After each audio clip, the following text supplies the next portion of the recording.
Hi guys, in this video I'm going to show you if the taskbar is not working in Windows 11. I'll show you the quick ways how to fix it. So the first step is that we will restart Windows Explorer. For that I will first open the task manager. So press Ctrl Shift Escape and then look for a process called Explorer and just right click and restart this process. So the process has been restarted.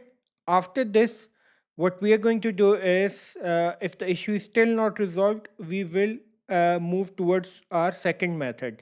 Again, open the task manager. So press Control Shift Escape, and then you will go to details, and then you will type start.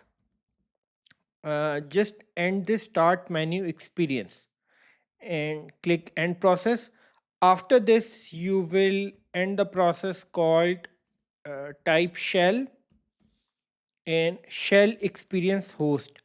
Just end this task. End this. So I hope after performing this step, your issue will be resolved. At the end, please subscribe, like, and share. Thank you.